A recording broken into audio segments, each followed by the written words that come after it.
Halo, Assalamualaikum warahmatullahi wabarakatuh. Hello everyone. Let me introduce myself. My name is Arjansa from class M233. Here, I will discuss some material about ESP from primary teacher. The first is the characteristic of young learners, yaitu karakter anak SD. Nah, elementary school atau ESD, children have several characteristics, namely the like to play, like to move, like to walk together, and like to feel order something direction. Nah, characteristic of elementary school children's learning becomes main fun, thematic, contextual, integrative, hierarchical learning. Question for first material is, as a parent or teacher, how do you apply knowledge about the characteristics of children at each phase of elementary school age development in daily interaction? Okay. Answer. As a parent or teacher, understanding a child's development at its phase of elementary school age helps adjust parenting, parents, and teaching methods. 1. Age 6-7 years. As learning from play. Provide simple interaction and encourage social interaction. 2. 8 and 9 years. Provide challenge according to ability, teach responsibility, and encourage critical thinking. And 3. X 10 and 12 years. Invite discussion about moral value, practice social skills, and encourage expression of opinions. Nah, dari jawaban tadi itu dalam sebagai orang tua atau guru memahami perkembangan anak di fase usia sekolah dasar dapat membantu misalkan pola asuh dan metode pengajaran. Yang pertama, pada usia 6-7 tahun itu kita menggunakan metode belajar sambil bermain, berikan instruksi sederhana dan dorong interaksi sosial. Yang kedua, umur 8-9 tahun. Nah, di sini kita bisa memberikan tantangan sesuai kemampuan, ajarkan tanggung jawab dan dorong berpikir kritis. Pada usia 10-12 tahun, ajak berdiskusi tentang nilai moral, latih keterampilan sosial, dan dorong ekspresi berpendapat. The second question, as stated in your material, social development during elementary school age children is marked by the expansion of relationship with family members and peers, but there are children who find it difficult to interact, for example, with the friends. So, what is your solution in the child's social problems? To help children social but self-confidence, practice social skill, and profit opportunities for interaction, parents and teachers must be good example and provide emotional support if children experience social anxiety. With the approach, children can get along more easily with sports. Nah, untuk pertanyaan kedua itu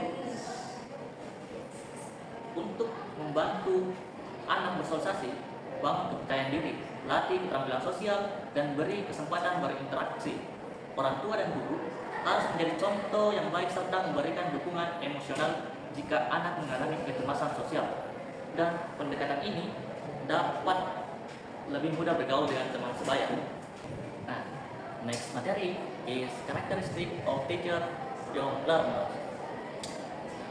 Good elementary school teacher have the characteristic of being capable, creative, and communicative.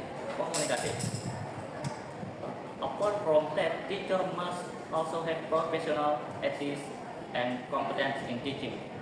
Teaching competence abroad to develop effective learning plan, able to teach class effectively, able to follow standard learning outcomes, able to manage learning activities creative, able to determine needs in the learning process.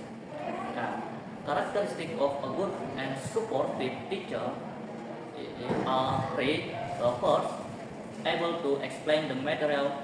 Second, get to know student, and finally, dan compare order student.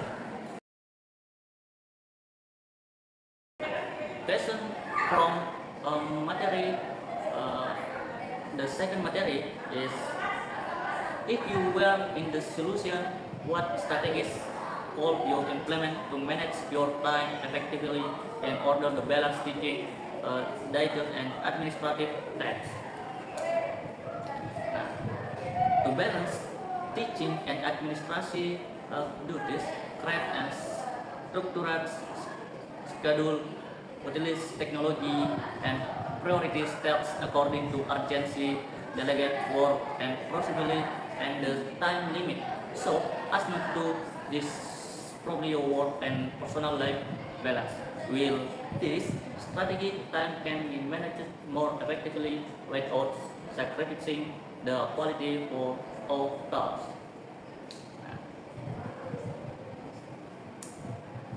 Untuk menyimbangkan tugas mengajar dan administratif, buat jadwal yang terstruktur, manfaatkan teknologi, prioritaskan tugas secara sesuai urgensi, delegasikan pekerjaan jika memungkinkan, dan tetapkan batasan waktu agar tidak mengganggu keseimbangan kerja dan kehidupan pribadi.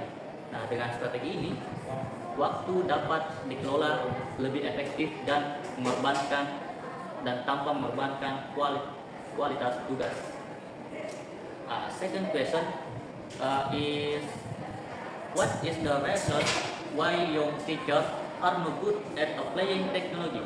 And it is happiness now, meaning at this time, are there more teachers who meet the criteria explained in the paper, or is the opposite?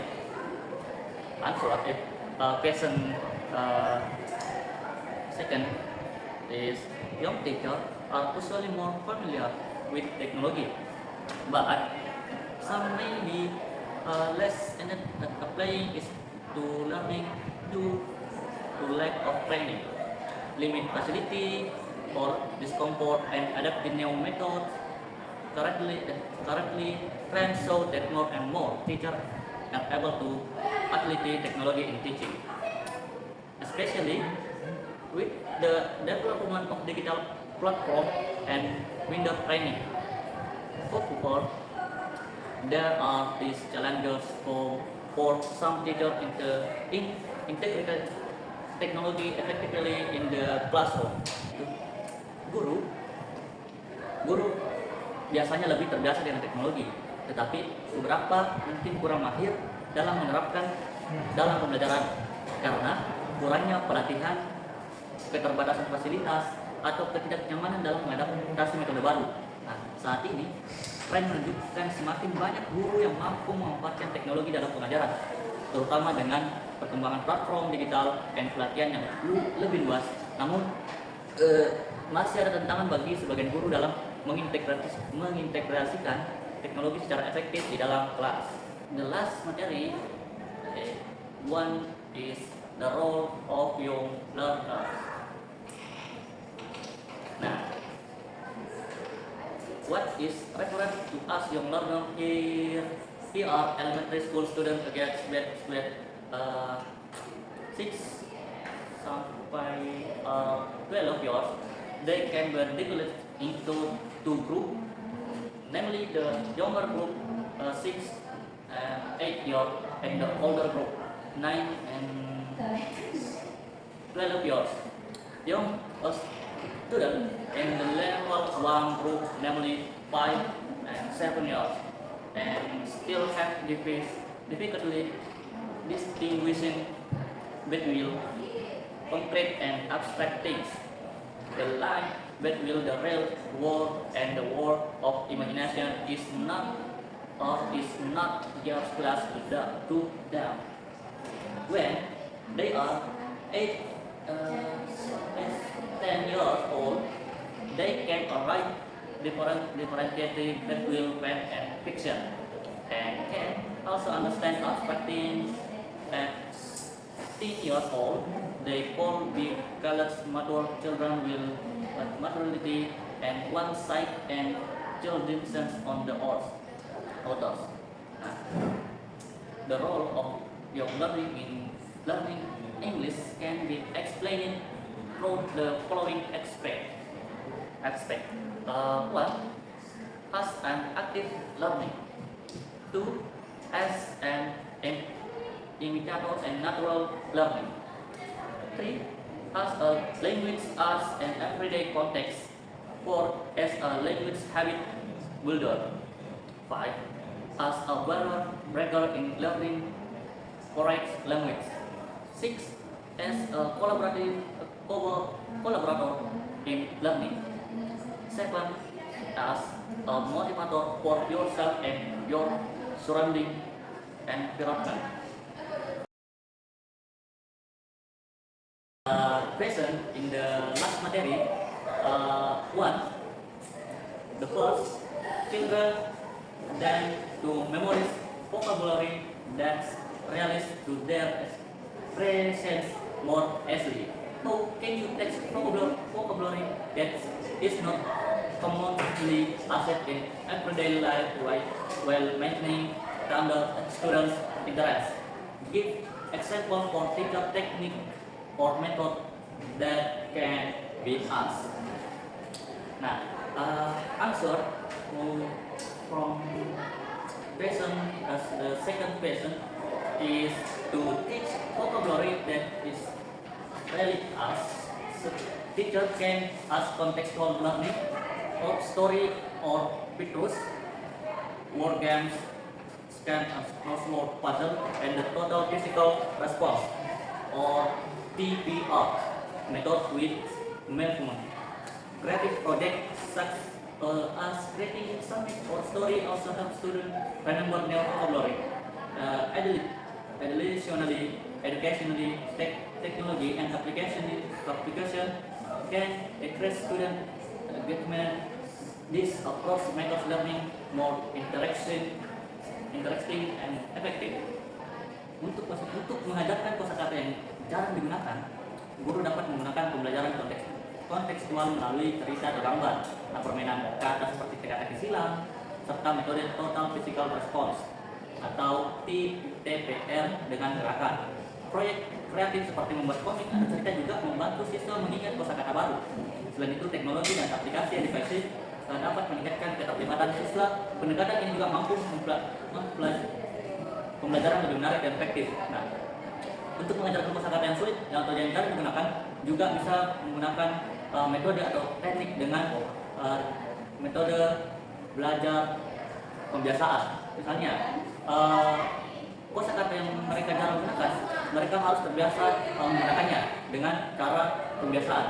Lama-kelamaan itu siswa bakal membuatnya ingat dengan kosakata yang dahulunya mereka jarang gunakan. The last question in the last material, what action do you recommend for a teacher who teach English to children who really have difficulty learning or learning the language?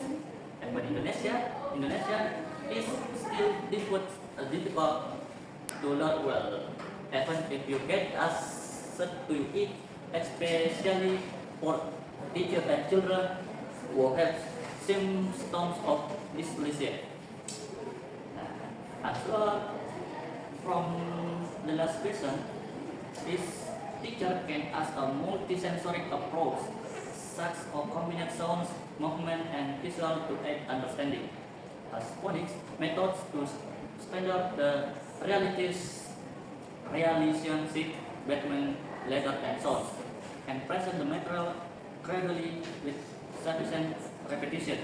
As interactive media, for pictorial education, games, and learning application to make it more interactive.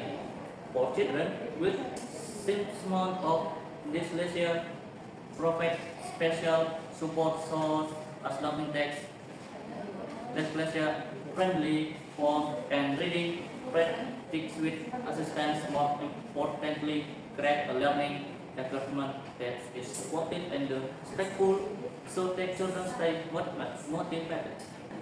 Guru dapat menggunakan metode multisensori seperti mengombinasikan suara, gerakan, dan visual untuk membantu pemahaman siswa. Nah, menggunakan metode fonik untuk memperkuat hubungan antara guru dan suara, serta memberikan materi secara bertahap dengan pengulangan yang cukup untuk memudahkan siswa agar paham materi-materi sebelumnya. Nah, selanjutnya gunakan materi interaktif seperti kartu gambar, permainan edukatif, dan aplikasi pembelajaran agar lebih menarik untuk anak dengan gejala disleksia. Nah, terus memberikan dukungan khusus seperti teks berukuran besar, font ramah, disleksia, serta latihan membaca dengan pendampingan. Yang terpenting, ciptakan lingkungan belajar yang mendukung dan tidak menekan agar anak tetap termotivasi. Then, the material from ASP for primary teacher, maybe that's all I can say from this video. See you in the next video. I apologize if there are any emotions and will close with Assalamualaikum warahmatullahi wabarakatuh.